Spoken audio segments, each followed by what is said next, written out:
Hey everyone, so I just wanted to make a quick video going over how I have my layout and my setup done, because I've had a few people ask how I set up my layout, and it's a little different than most people do it because I don't use a trade tab.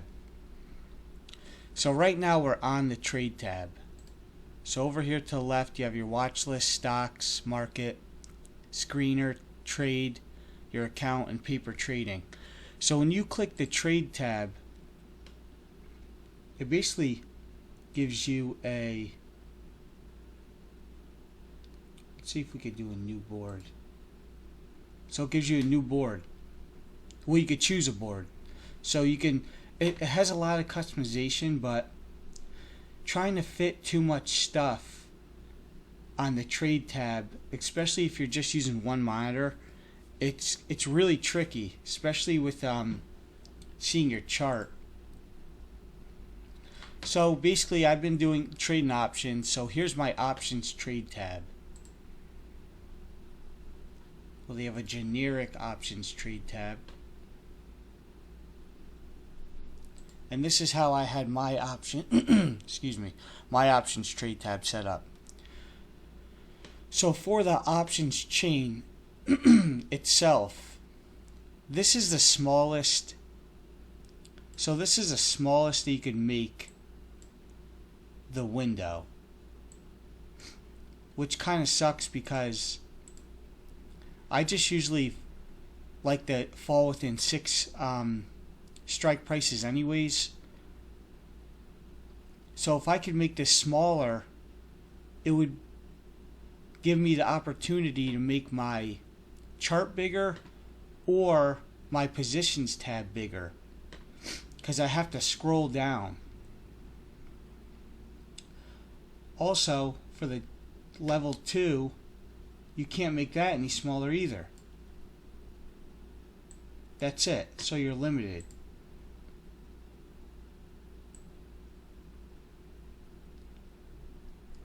So my order window I have to keep up here. Well, kind of see some, but then I have to keep scrolling down. But the main reason why I don't like this layout is because, one, the chart is so narrow, because I have to fit my position window over here. I can't,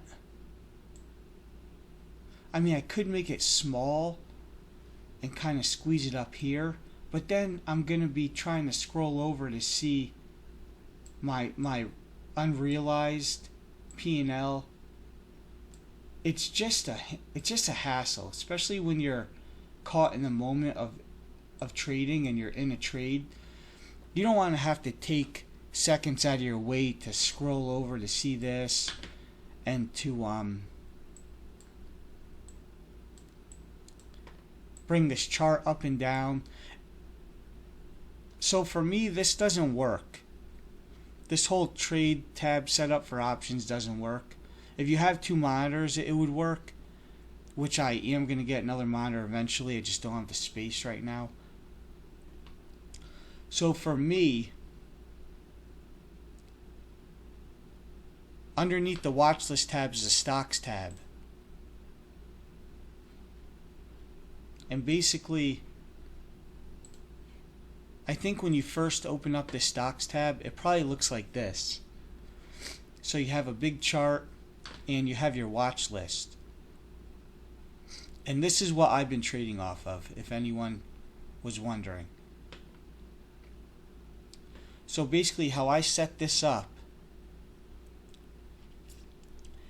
is I don't want this watch list over here. So there's a double arrow up here.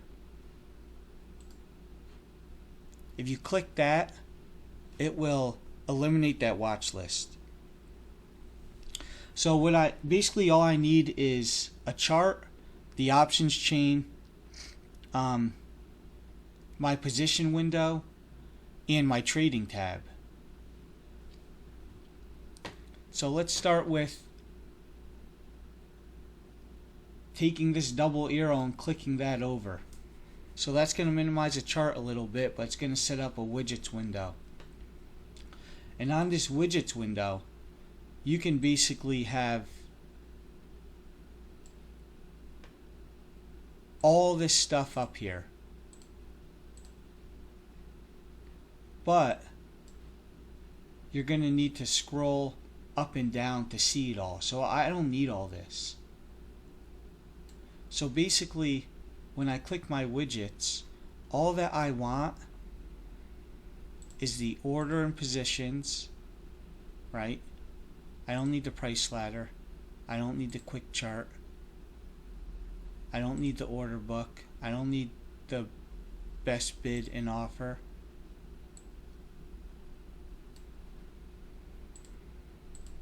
All I need is a trade tab and my order and positions. And that's it. You can't get rid of this. This stays up here.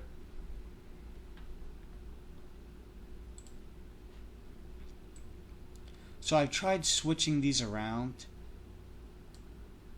All I need to do is bring this down a little bit, because I really don't need to see the name of whatever I'm trading, because I already know if I'm in the, say I'm in Apple.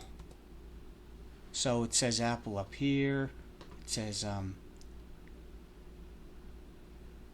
well, it'll say Apple when I bring up the options chain too.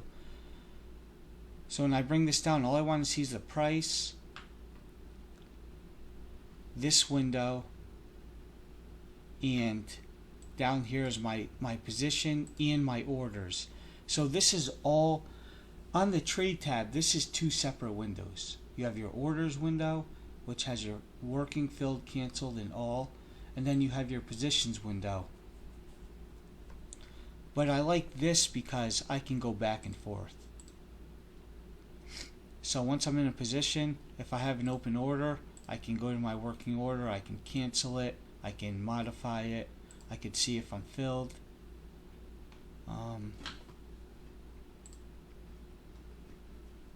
And that's that. So now all we need is the options chain. So down here, you have another double arrow. And when you click that up, that's going to maximize that. And then up top, you have your news, financials, analysis, press releases, corporate actions, options, and brief. So there you go. Click your options, and here's your options chain. So now I can't minimize or maximize this. It's the way it is. That's the size it is. But for me, all I need to see at the moment is 2 strikes out of the money and 2 strikes in the money. Because I trade right at the money anyways. So here's all your expiration dates, your strikes, strike prices. Here's your premiums, the bid and the ask. And then you can set this up how you want.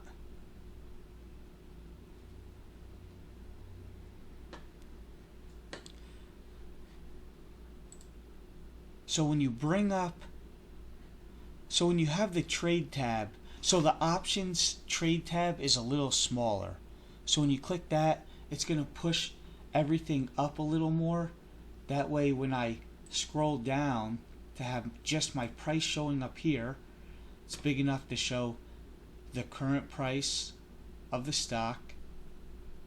I could get rid of that. And there we go. Actually, so I could keep this all the way up if I want. Tells you I have total view. That's the level 2. It's marginable, but I don't have a margin account. And it's shortable, but I'm not shorting stocks either because I don't have a margin account. And I'm not even playing with stocks. So strictly options. So now this is perfect because I have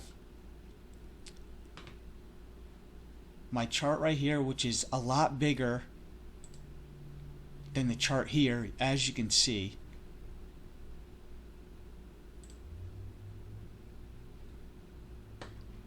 my options chain, which is a lot bigger, and then all this works out. So all this works out perfectly, so I have everything I can see when I get into a position. So this is the stock tab for just buying the stock itself. Now when I click this, it's going to get smaller. When I click an option, it shrunk it a little bit. So it just made it a lot easier. And then I have everything down here. So the only thing that this doesn't show me when I'm in a position is my average price. So it doesn't show me my average price if I was to scale into a position or scale out. But since I have Webull on my cell phone, I do keep level 2 up on my cell phone, and I keep my average position up off to the side, so I have everything I need, because I don't want to squeeze in level 2 on here. So I just glance over at my phone and see it there, and that works out just good. That works out fine for me. So as for the chart, you have all your drawings, indicators, and everything up here. But if you click this grid tab, this lets you bring up as many charts as you want. I like to do 2. So I click that. Now if you want the same, let's just undo this. So see how this says Apple? You can make this say, you can have 2 separate charts. Or if you click this, it's going to sync both these charts. So I keep this on. Range and intervals I don't click, because if you click, you can have the different intervals on each chart. So for one, I like to keep the 1 minute, and one I like to keep the 5 minute. If you click range and intervals, it's gonna have them both on the same minute interval. And then I like to keep the indicator the same, because I have my indicators set up so I want the same indicators on both charts.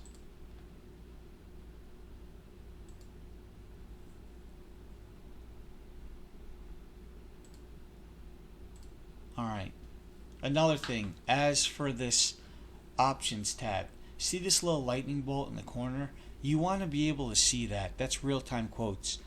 If you're not subscribed to real-time quotes, your options chain is going to have a 15-minute delay from the price, and that's going to mess you all up. That's not good. So I think real-time quotes is free right now, and if it's not free, it's like $1, or it's like $1.99 a month. So it's definitely worth it. Same thing with the level 2. The NASDAQ Total View was $24 a month, and I was paying that. But now it's a free 3-month subscription, I think. And after that, it's $1.99 a month. So they're definitely both worth it. But if you're going to be trading options on Webull, you need to have real-time quotes.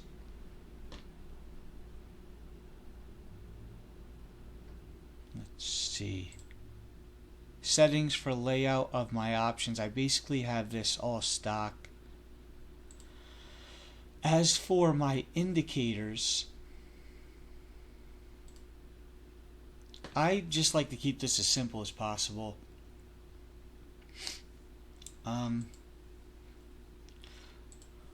I keep on 3 moving averages, the 10, the 50, and the 200. And VWAP, and that's it. You can make them any colors you want. You could make them the lines different thickness, or basically there's a lot of different settings, but that's how I have mine set up. Here's your inputs. You put them in here, 10, 50, and 200. Then you click this. That will set them and place them on the chart. And as for VWAP, there's really nothing you could do. It's a 14 moving average, which is a standard. So you gotta have that offer on. So you definitely want that moving average, the volume weighted average price. And that's basically it.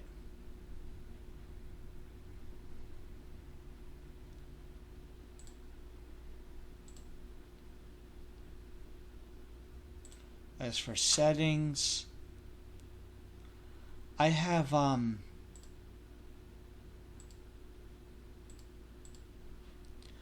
I think that this tends to get in the way.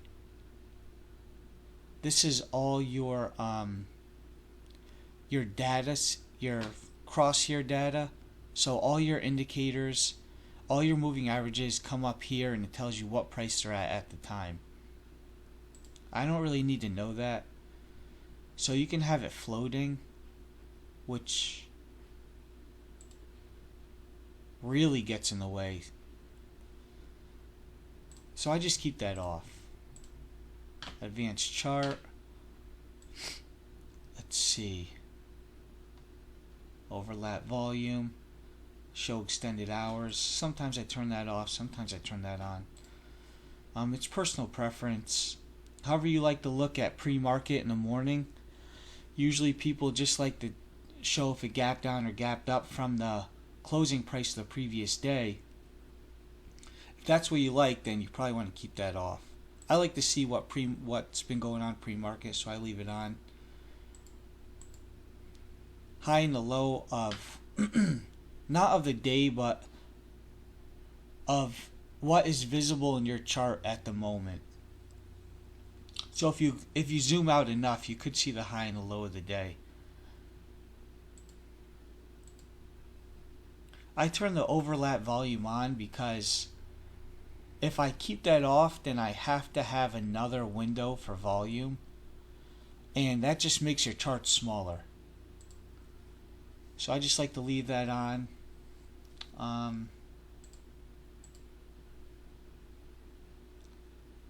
I don't know what this is. K-line gap is any gap that's made between candles. It's going to show you the gap. It's going to be bold. I keep that on. I don't like having the position cost distribution on. I think that's like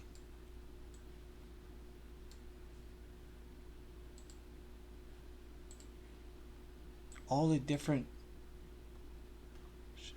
cost distribution. Actually, I'm not too sure exactly what that is. I'd have to look into that. I think it was off, so I'm just going to leave it off. I like to have the countdown on, and I don't want to see these earnings and dividends and all that. Keep show open orders on, show cost basis, I keep that on. And for the axis, all I want to see over here is the last price. Once you start putting these indicators in, it starts overlapping all these prices, you can clearly see around where the indicator's at. Plus it's moving so much, it just makes too much over here, I feel. So nice and clean, basic, just show the last price of the stock. And that's basically it. That's auto axis, so you could, it's going to keep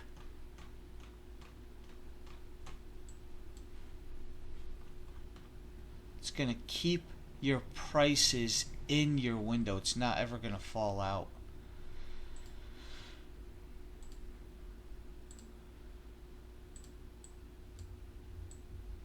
So if you do this and you start zooming, as you can see, it's not going to keep your cost basis, your high and your low, in the window, but you can, if you hold this and zoom up and down, you can move the chart around how you want.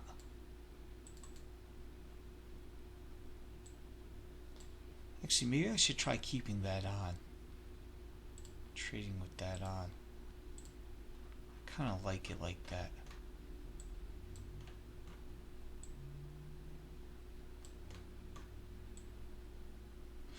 Yeah, I'm going to try trading with that on.